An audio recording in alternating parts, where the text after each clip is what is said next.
Where's Fielder? He's gone to the dogs.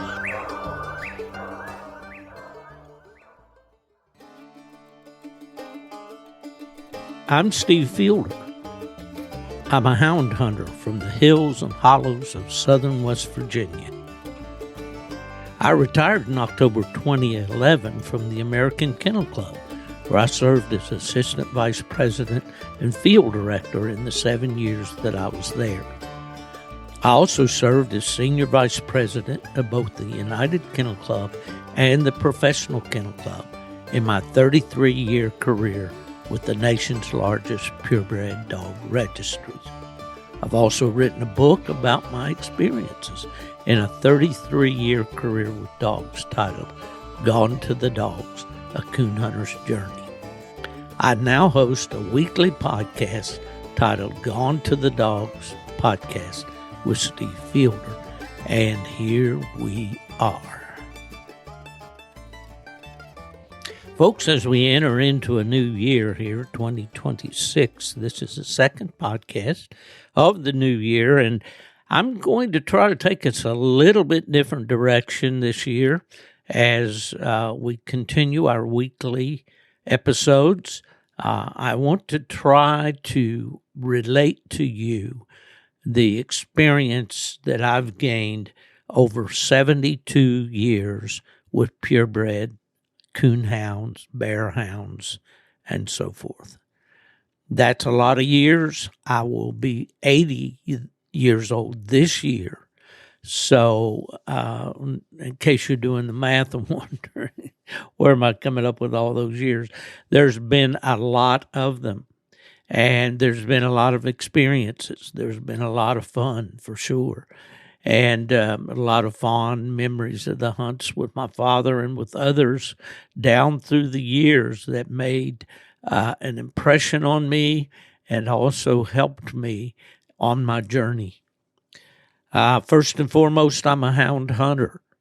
Hounds have always been a part of our family heritage. My father on the farm in Tennessee began with cur dogs, but when he came home after World War II, married my mother and settled in the hills of West Virginia, he began to seek out hounds for hunting the coons and bears that he found there in those hills. I have hunted basically all of the standard game that you can hunt with a hound, primarily coon and bear. I lived in the home of a bear hunter who did that religiously for 50 years or more. And that was my father. I've also been privileged to hunt bobcat. I've hunted rabbits, of course, over beagles, squirrels over cur dogs and hounds, hogs over plot hounds, and mountain lions out in the Navajo Nation with my friend Calvin Redhouse. So I do think that I come from a position of experience in this podcast, and I don't know if the Lord has laid it on my heart or what, but I think it's just time for me to maybe share more of the knowledge. You can determine whether it's good or bad, about the sport and hounds and hunting in general with you as part, I guess, of my gift to you. I have no delusions about being able to do this forever, even though my mother lived to be 100 years old. I don't expect to do that. Should I do that, that would be another 20 years, but that would be up to the good Lord above to determine whether that is the case. However, as we look at my life with hounds, there's been several standards, I should say, or benchmarks of that hound hunting career. Number uno in my world of hounds is tree dogs. Tree dogs are what it's all about for me. Now, I have been on fox hunts with hounds. As I said, I hunted beagles on rabbits, and I enjoyed it. Anything that a hound runs to me is enjoyable indeed. But primarily, I guess due to my roots, tree dogs have been the standard, the gold standard for me. And, you know, a dog that barks 120 minutes, that's a long time. 120 barks a minute is impressive, but certainly not one of the criteria that I place when evaluating whether or not a dog is a tree dog. When I speak of tree dogs, I mean locating tree dogs, dogs that can follow a scent trail and locate with their noses the correct tree or point of refuge that the target animal has taken, and stay there and bark steadily until I or my hunting companions can arrive. And then at that point, the decision is made. Do we harvest the game? Do we mark it treed and freed? Or what exactly are we going to do with this animal that our dogs have produced for us? And far and away, the majority of the cases in my 72 years of following hounds, the game has been treed and freed. My father was an advocate of track dogs, and not just track dogs, but dogs that would run a track as fast as scenting conditions would allow. And he loved a fast dog. He bred his plot hounds for many years for speed. That speed, I learned over those many years, comes from desire. It also comes from the athleticism of the dog, of course. The dog has to be functionally sound and able to run in some very punishing terrain. I've hunted, out in New Mexico, in Arizona, and Wyoming, and areas where having a dog in shape and having their feet especially in shape is paramount. And so I realized that the makeup of the dog, the physical condition of the dog are all very important. But the need for speed was always present in the dogs that my father and I bred down through the years. And I could cite several examples.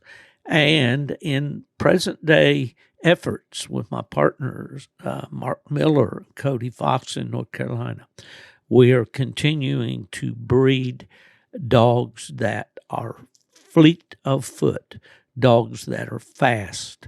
We prove that quality in a dog to a lesser degree in the licensed trials, field trials, and water races that we compete in on a regular basis. I realize a field trial at a coon club is a poor comparison to a bear race or a hog race, perhaps. But that athleticism, that speed, that desire to run to catch has always been in my dogs. And as long as I'm participating in decisions to breed dogs, that will be a factor. When I talked about tree dogs, the ability to locate and tree on scent is so very important. There's a lot of dogs that will tree by sight. They are used to seeing the game. This becomes a problem in some of the bear packs around the country. The dogs will tree by sight but won't tree on scent. That's one of the things that, to me, especially in the breed that I've chosen, the purebred plot hound, we want them to be able to locate and tree on scent, and very, very important.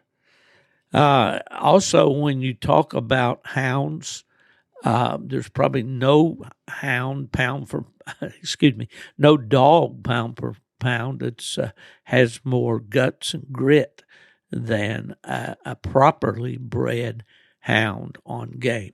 Now, I'm probably not going to win any friends and, you know, influence any people with my statement here, but I watch videos online, especially with bear dogs. And people post bear videos of the dogs on a bear. They catch the bear. They're roaming around at 10, 20 feet away from the bear, booing and bellowing at the bear. I guess that's fine. You certainly save any vet bills with that kind of dog. I will make the point, however, that is not the kind of dog that I was raised with. That is not the kind of dog that I tried to breed in my many years of breeding purebred dogs, nor was it the type of dog that my father chose to breed in his many years of hunting, over 50 years of breeding plot hounds. We bred for grit and guts in our hounds, but I need to qualify that. We did not breed dogs that were kamikazes, dogs that went for the kill on dangerous game. A dog soon learns that he cannot kill a full-grown bear or a boar hog. I do believe that a gritty hound, a hound with lots of courage, is required to consistently put game in the tree, especially when you're bear hunting. In coon hunting, not so much. That's why we carry a .22 rifle, many of us with sophisticated sighting devices and so forth, to cleanly dispatch that coon out of the tree so that we don't have to deal with torn ears which bleed incessantly and so forth. Yeah, we like dogs that exhibit the desire to go in on whatever game animal we have selected to hunt for them. So grit and guts and whatever you want to call it is important in that it relates to desire in my mind. Although I've seen some very fine hounds that really didn't care about even putting their mouth on the game after it was dead. Those were not the kind of hounds that I grew up hunting. Mostly in the old days, there was a saying that the dogs would, pull the game in two and then fight over the biggest piece. Of course, that was a joke. That was an overstatement. But at any rate, we did always expect the dogs to have a fair amount of what we call grit. Other factors that were always important to me growing up as a houndsman, and these were things that were instilled upon me by my father, by my dad, is, we didn't shoot anything that we didn't plan to use. Of course, and I'm not going to tell you that I ate all those raccoons that I harvested in Michigan. I did feed the coyote population very well up there, but I did use the pelts. I harvested the pelts, prepared them, took them to a fur buyer, and helped with the feed bill. So the resource was not being wasted. And whenever possible, that I could pass it along to someone that did like to eat raccoon, I did that very, very willingly. Along my way on this journey of being a coon and bear hunter, a tree dog enthusiast, whatever label you want to put on me, I really developed an affinity for breeding dogs. To me, it always intrigued me to be able to produce a litter of puppies and take part. I'm trying to say, struggling a little here, trying to say that I'd like to take part in the planning of that litter of pups so that when they did reach the age of accountability, so to speak, when they were old enough to be going on the hunts and striking and running tracks and treeing and all that stuff, that I could look back and say, well, that was a good design. That was a good plan. That was a good decision that I made. And, early on, when I got involved in breeding dogs, I began to read about breeding dogs. Now, one of the things that intrigued me from the very start was the idea of family breeding dogs, line breeding. Some call it inbreeding, and indeed it can be. But that always intrigued me. And I used to have people come to me and ask me, about this and that. And I said, well, one of the main reasons that I family breed the dogs that I have, and I'll stop right here to say, never were my dad and I big time breeders. Never did we run a puppy mill or a puppy factory or produce enough litters really to be called commercial breeders at all. But we did breed for our own use, and we would sell the overage from time to time.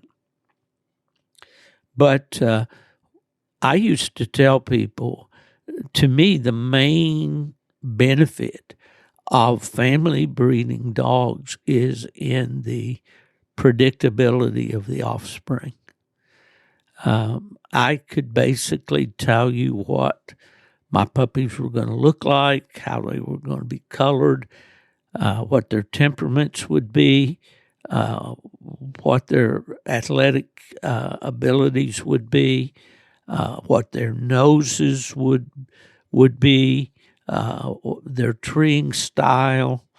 These things, these outward things, were the phenotype, we call it, were very predictable in dogs that were family bred. But like everybody else, I could talk a good game, but did I really know what I was talking about? And so I began to read about breeding dogs. And a couple of the books that were out and were referred to me, or I was referred to them, was The New Art of Breeding Better Dogs by Kyle Onstott and Planned Breeding by Lloyd Brackett. I also read books like The Coon Hunter's Handbook by Dr. Leon F. Whitney, a veterinarian, and his partner Acel B. Underwood. I also read The American Trail Hound by Fred Strever. Both these volumes contained information that was helpful as I sought out to know more about breeding purebred dogs. And I will insert this little bookmark here. I have always been a purebred advocate. I'm not an X-breed guy. I'm not a crossbreed guy. Purebred dogs have always been my passion. And so when the registries, opened the doors for these kind of things, I didn't crusade against them. But for me and my house, as it says in the Bible, we'll serve the Lord. Well, as far as my family and our experience with breeding dogs, it's been a purebred journey, okay? But at any rate, I learned quite a bit, and I'm still learning because I keep these volumes in my library, and I go back to them from time to time. And I was just reading back over some commentary on this book by Lloyd Brackett. Lloyd was a breeder of German Shepherds. And I think he had one breeding there that produced somewhere around 100 champions in the show ring. Now, he wasn't a performance dog breeder. He bred German Shepherds, primarily white ones, I believe, for the show ring. And but I learned a lot by reading Lloyd Brackett. And here's what I learned. If we fast forward to today in terms of thinking about breeding dogs, how often have you seen? Folks, my throat issues continue. I do want to give a shout out to Wayne Musgrave over in West Virginia, Fairmont, West Virginia, home of Nick Saban and other famous athletes, Mary Lou Retton, for instance. But anyway, Wayne suggested that I try slippery elm powder, and I have it on order, and we're going to try that to see if that's going to ease this. And I went to the doctor this week, and he prescribed a new allergy med for me, so hopefully we can get this under control. But anyway, back to Lloyd Brackett. Brackett was certainly an innovator. He had a lot of ideas.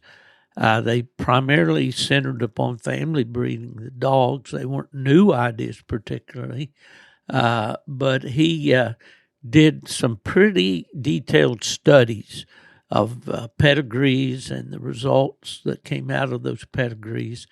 And, he refined his ideas about how to select the breeding partners.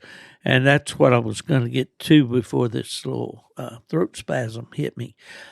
How often do we look in the not message forums, I'm dating myself, but on social media, and we see someone post a question, I have a female bred thus and so, I wonder what would you breed her to? So people are asking, they're wondering what's going to be the best stud dog for me to breed my female to. Now, in coon hunting, performance dogs that they are, and bear hunting and all of these tree dogs we're talking about, it's generally been perceived that we should breed the best to the best. And certainly that's an underlying factor for me in breeding dogs. I want to know that the dogs on both ends of that deal are good dogs with the traits that I'm looking for in a hound. But anyway, Brackett latched on early on to the ideas of line and inbreeding. But Brackett took it a step further. He believed in really analyzing the pedigree, looking at the litters that these crosses produced, and to use line and inbreeding and his a record system that was easy to use. Now, this gives me an opportunity to jump on Stump just a minute. I saw just this week people talking about a question was posed on social media about whether hunters, particularly bear hunters in this case, thought having papered or registered dogs were important. Was it mildly important, or was it not important at all? And of course, you always get those that say papers don't tree game, yada yada. I beg to differ. I think that the use of the registries is very, very important if you're serious about breeding dogs and keeping accurate records on those breedings. Trust me, when you get to be my age, you won't remember everything about the breedings that you did.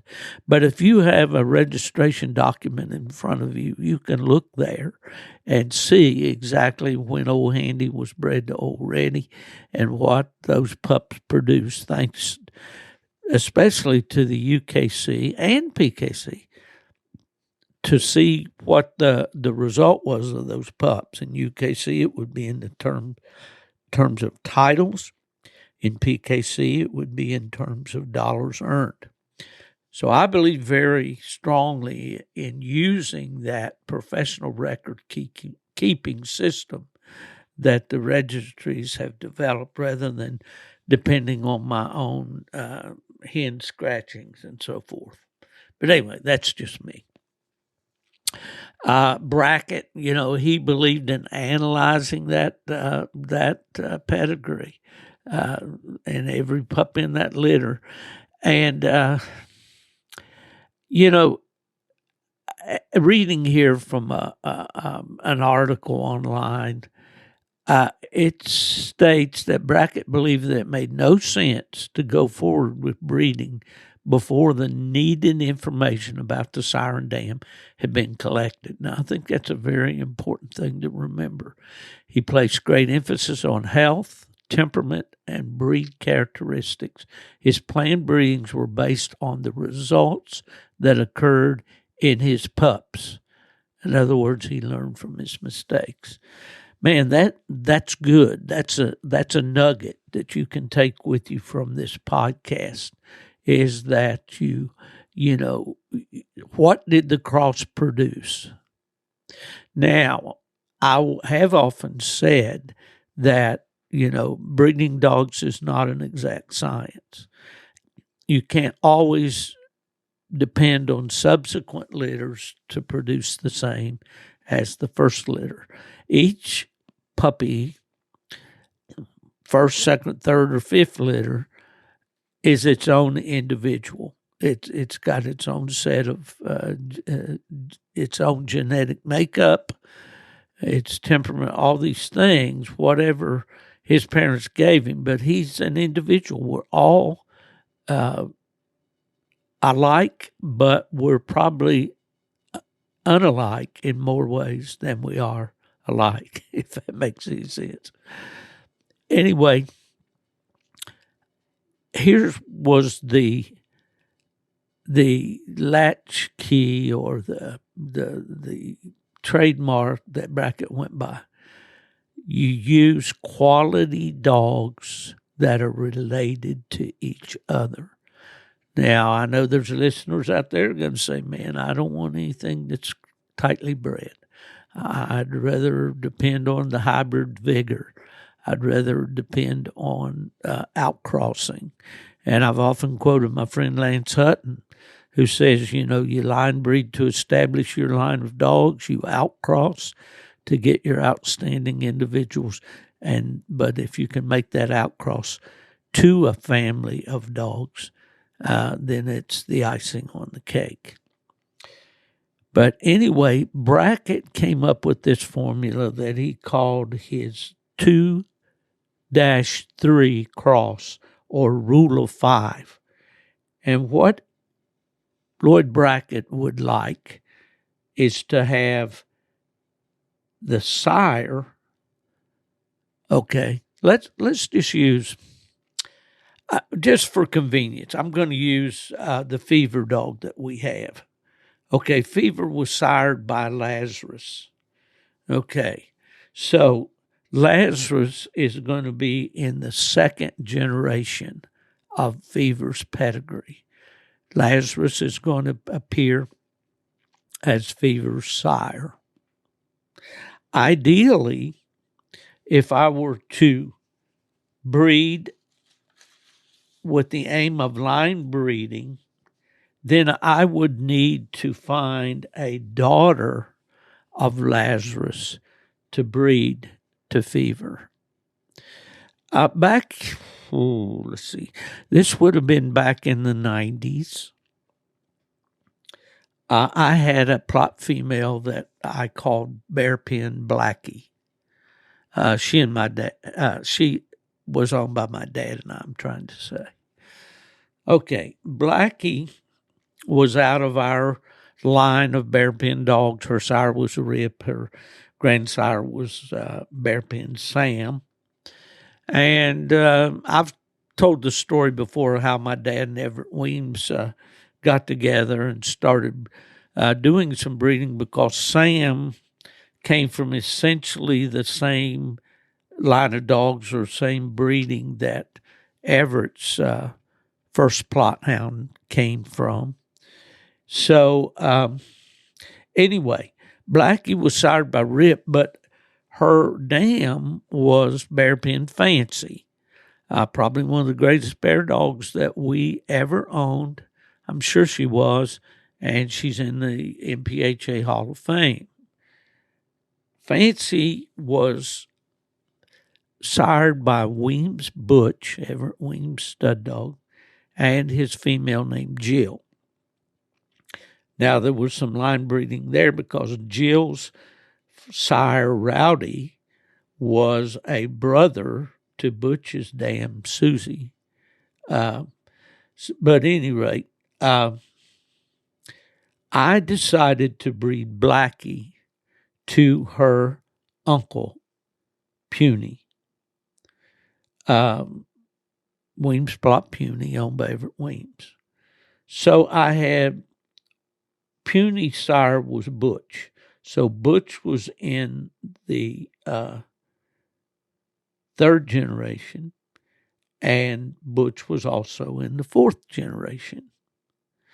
So this was the way Brackett bred dogs, okay?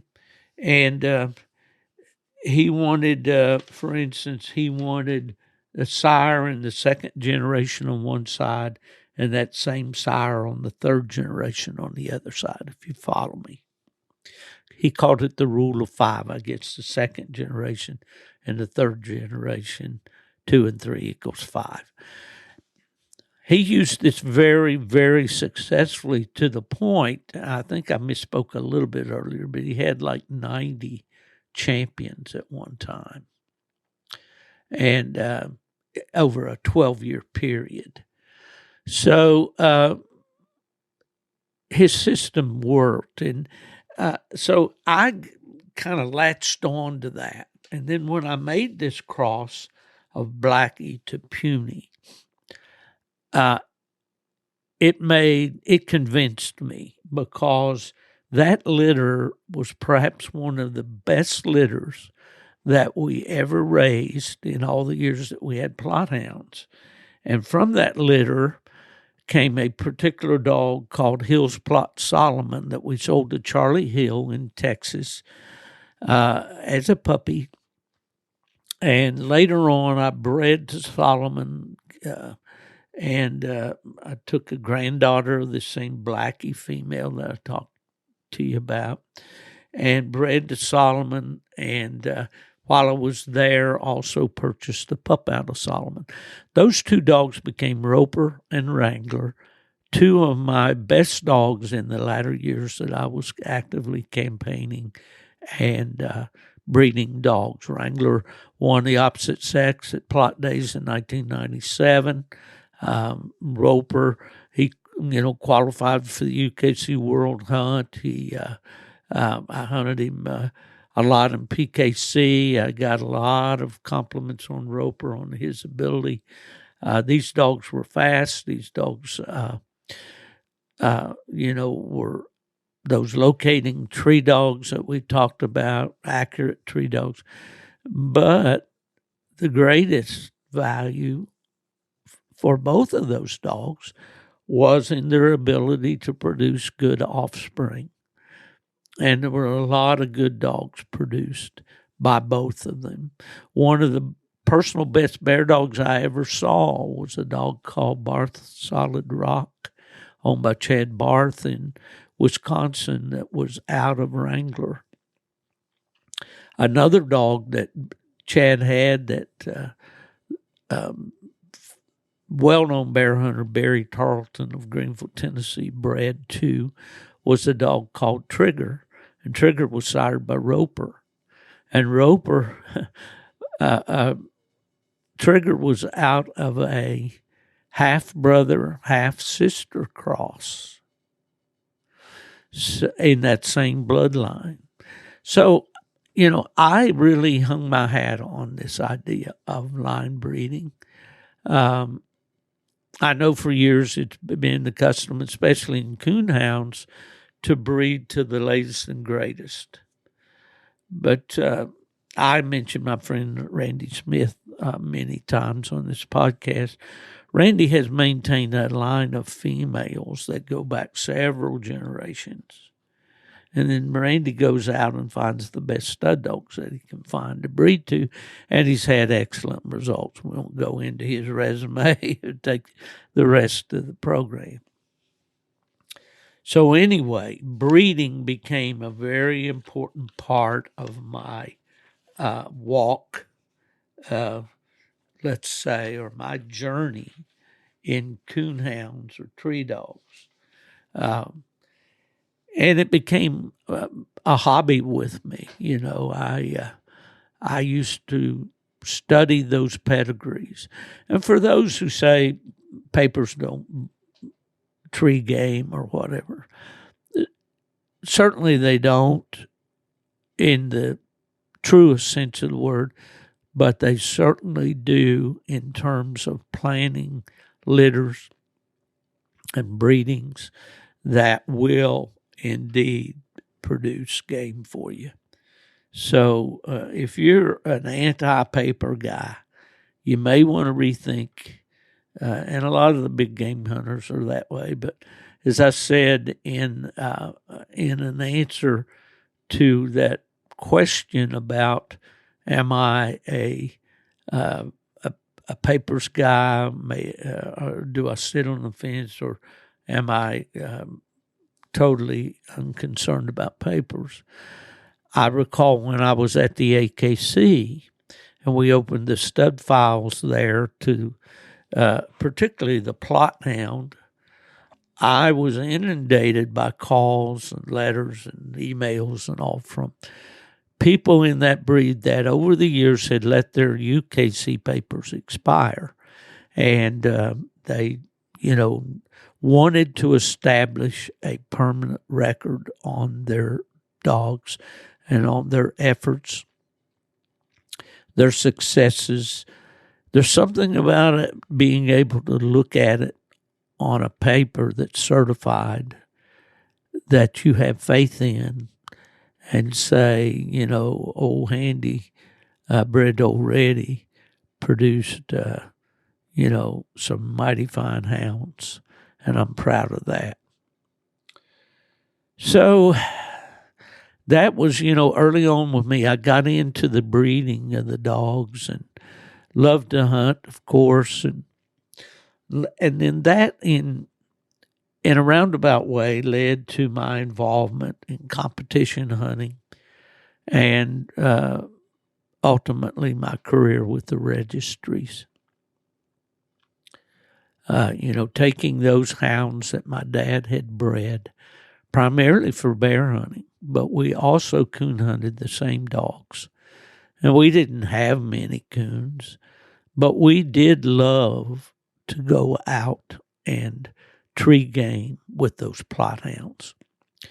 And we hunted in some very, very rough areas, some areas, quite frankly, all over that general area of southern West Virginia and Raleigh County and Fayette County, where we hunted close to home, really suffered for lack of coons. Our clubs would conduct restocking programs to try to give coons a foothold in that area. Unfortunately, a lot of them were killed before they were able to reproduce. But anyway, there seems to be a lot of coons there now, so I know there aren't nearly as many hunters as there used to be. Before I leave Lloyd Brackett altogether there, I want to just leave this nugget with you. The formula bracket preferred concentrated genes in a pedigree. Okay. He did this by placing emphasis on the sire of the sire. In figure 1, which they show here, a little diagram, notice that the same dog appears on the sire and dam side of the pedigree. Now, in this example, I'll go and use my Fever dog. Fever was sired by a dog named Lazarus. Okay, so then Lazarus appears in the first set of parentage on the top of Fever's pedigree. To follow Brackett's formula, I would need to find a granddaughter of Lazarus to breed back to, actually a granddaughter of Fever to breed back to him. Here's what he says. Okay, in figure 1, notice that the same dog appears on the sire and dam side of the pedigree. The same dog. In my example here, that's going to be Lazarus. The basic formula he preferred can be stated as follows. Now, here's the meat of this. Let the sire of the sire, Lazarus is the sire of Fever, the sire of this litter, become the grandsire on the dam side.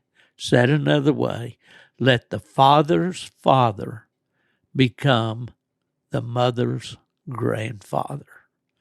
All right, let's put that to practice and see next time you're planning that litter. Pick out that sire that you has all the traits that you want in a hound. He looks the way you like him to look. He's got the mouth you like. He's got the competition record you like. He moves around good. He checks all the boxes. Okay. You find that dog and then breed the way Lloyd Brackett did. The father's father becomes the mother's grandfather. See what you get. All right, I mentioned before, from my earliest days of wanting to breed dogs, and I learned real quick I didn't want to sell puppies because that's a headache, beyond a headache. And I would be so disappointed when the puppies wouldn't get a chance. And that's something I want to bring up in these podcasts as we go along, how important it is to give these pups a chance. You guys are dependent on, what the dog's produced in the past or its pedigree or its competition record or whatever. You take that nice pup and you stick it in the pen and you feed it once a day and give it water and shelter. And that's it. That's your commitment. And then some predetermined date down the road, you go out there and jerk the poor thing out of the kennel, throw it in the dog box, haul it down the road, kick it out in the dark, and expect it to be, a be-all, end-all coon dog. Man, it doesn't work that way. And I'm going to get into a lot of that on this podcast as we go along. But anyway, so I became interested in competition. Our club didn't have any licensed competition, so I've told the story many times, how my dad would drive me over into Virginia or up into Ohio to the northern part of West Virginia and to coon hunts so that I could compete. It's something I enjoyed early on.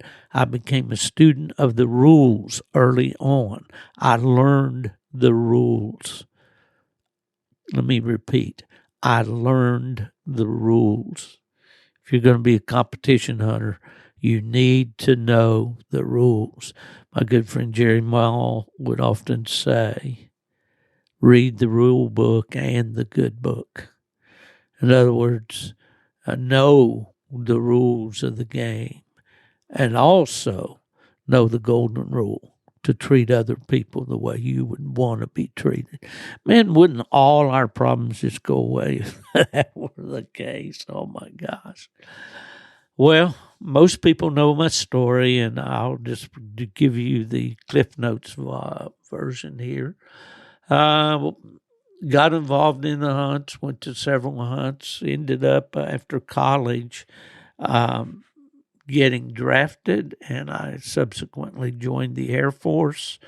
I went to Texas, had a great year out there of hunting with the guys out there. Actually, did some competition hunting as well out there around San Angelo, Texas, Tom Green County, out there, that semi desert country.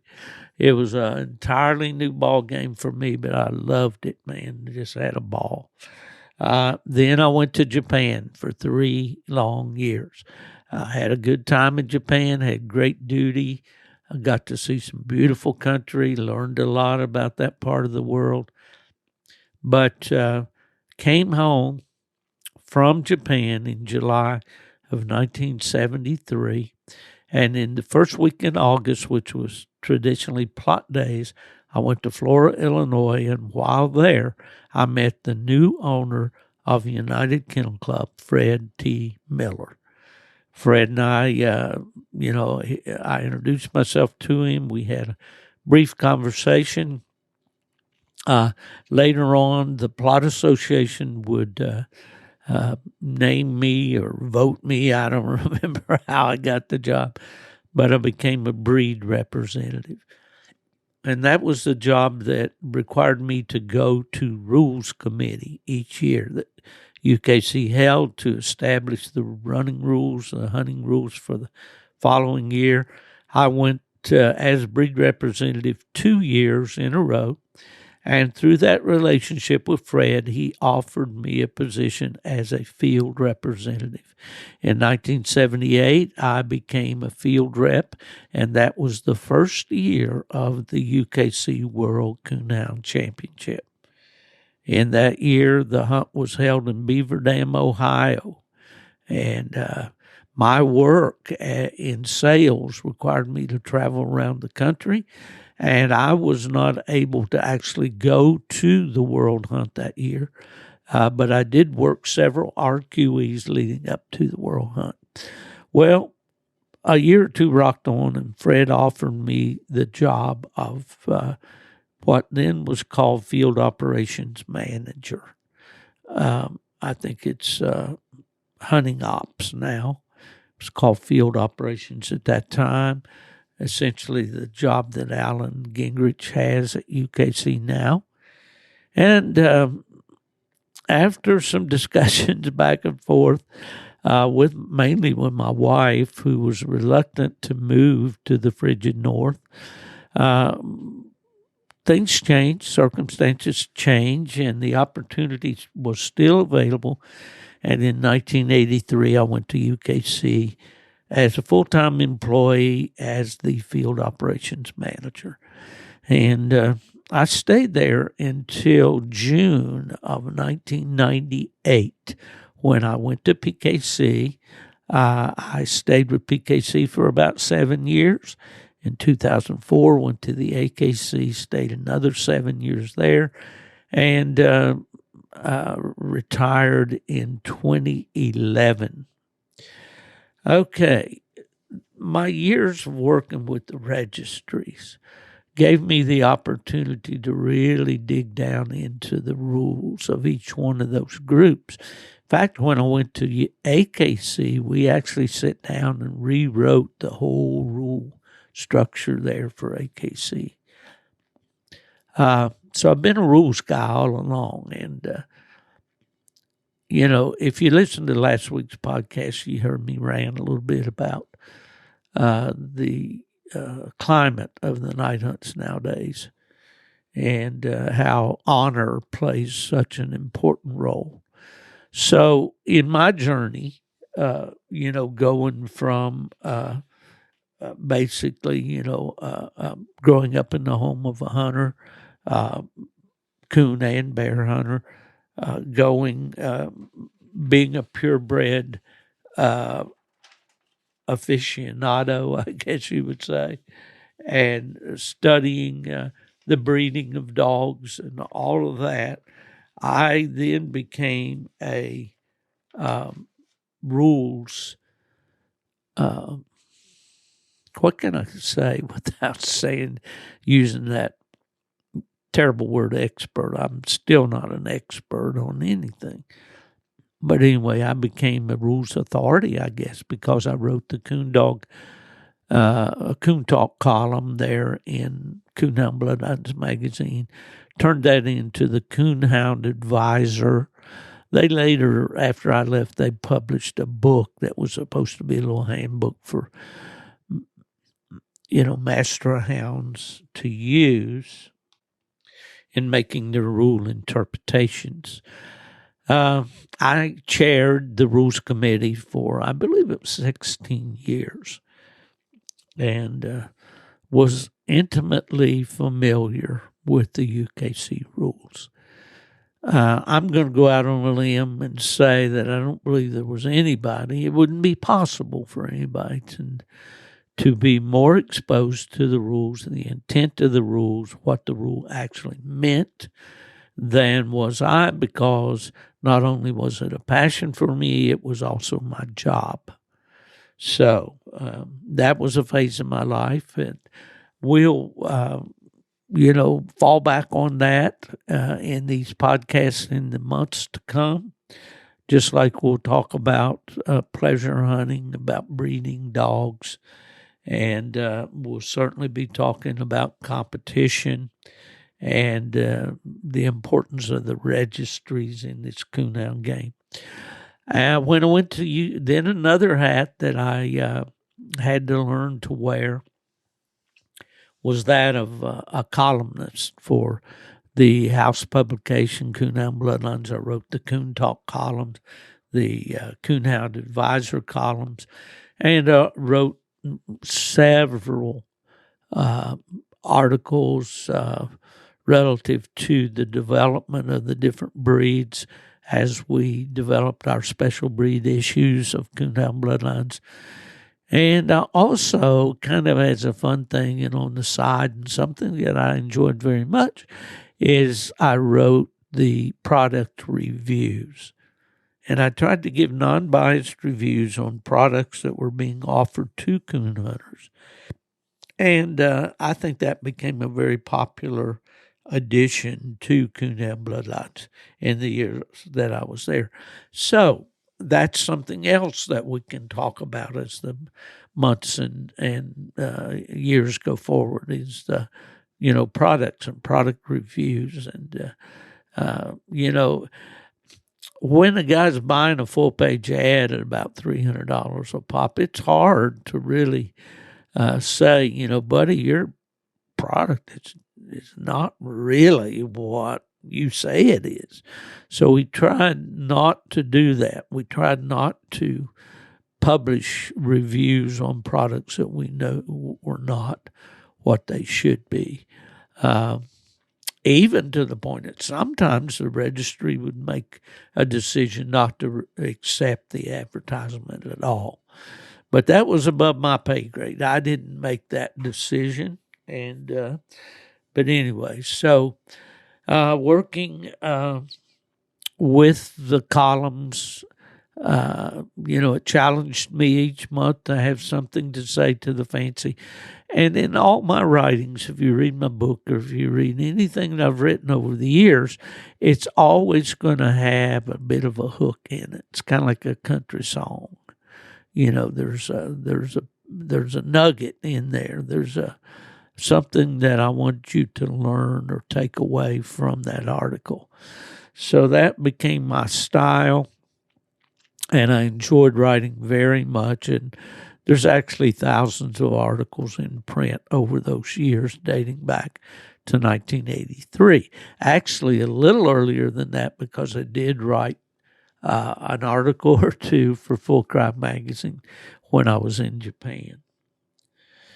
Then along came the internet, and I got head over heels in that with the message forums and the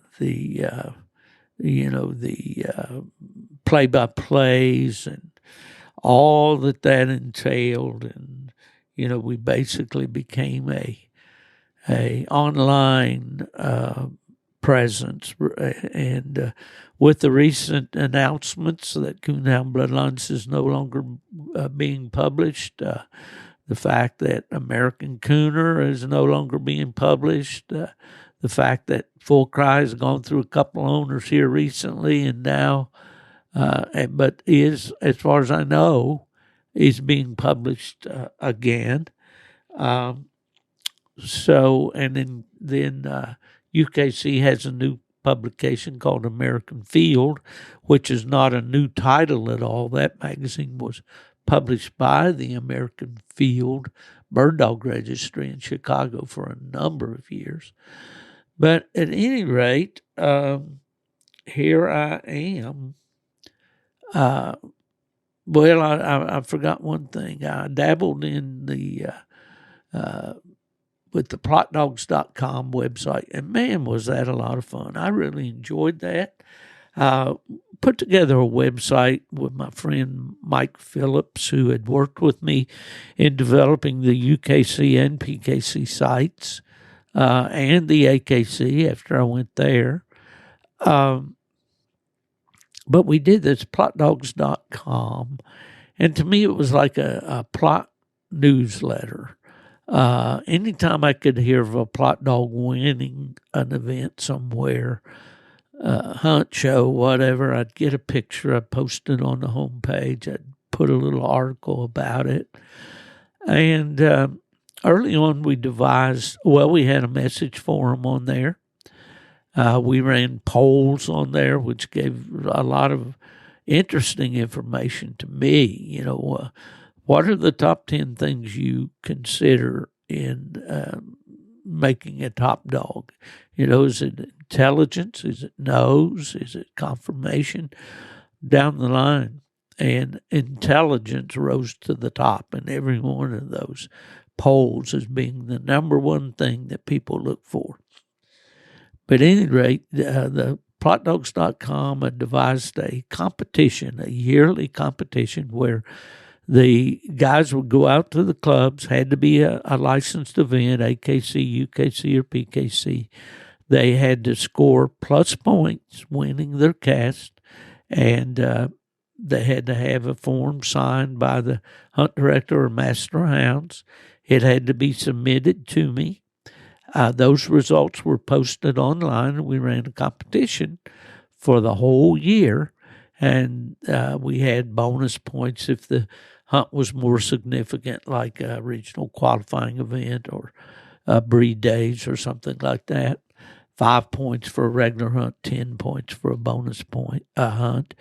And we would run that standing, and the top 16 dogs were invited to the Plot Dogs Championship at the end of the year, in the fall of the year, out to Indiana, to Chris Powell's place. And, man, we had some great times of camping and hunting 2 or 3 nights and naming our plotdogs.com champion for the year. It was just a real fun time and something that I really enjoyed. I have to mark that up as one of the most enjoyable things that I've done. And then that same Chris Powell that I mentioned to me about joining him on a podcast.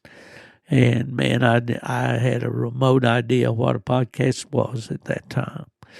But I did, and we started the Houndsman XP. And remember that first year at Autumn Oaks, just spent most all of our time showing people how to find a podcast app on their phone so that they could listen. And then we went to, from there, we went to the present podcast through the invitation of Buddy Woodbury with WU Hunting Supply, DUsupply.com, our sponsor for this podcast.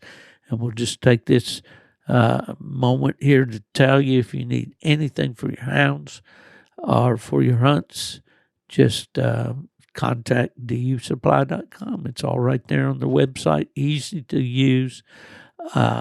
Everything, apparel, electronics, books, just a one-stop shop for your coon hunting needs.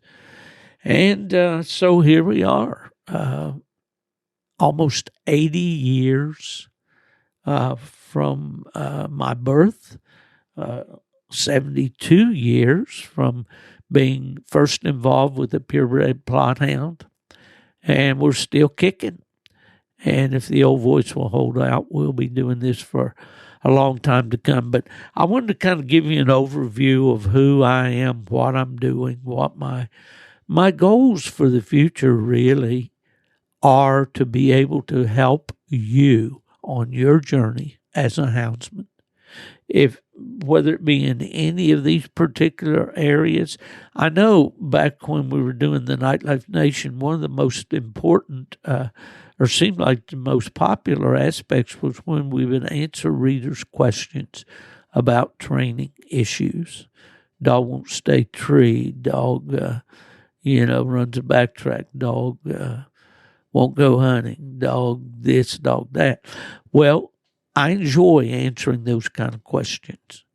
And my opinion, as my good friend Heath Hyatt says so ably on his podcast, is a way.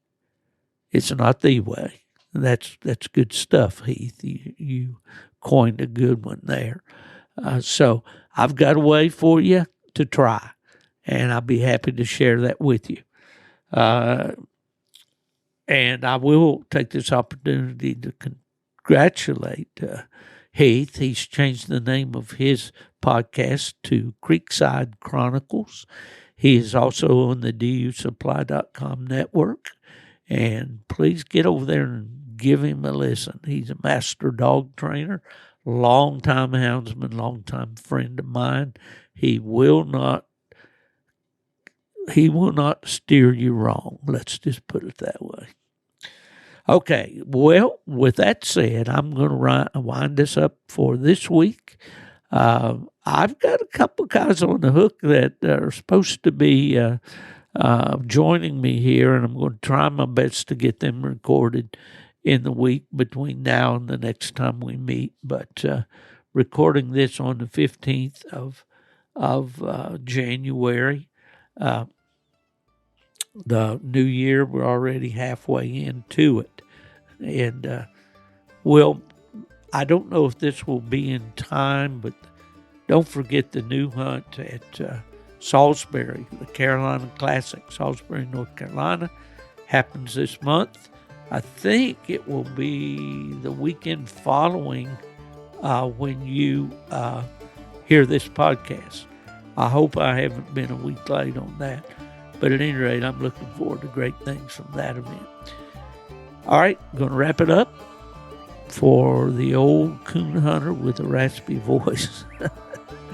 This is Steve Fielder saying, if you're looking for me, friends, I'm gone to the dogs.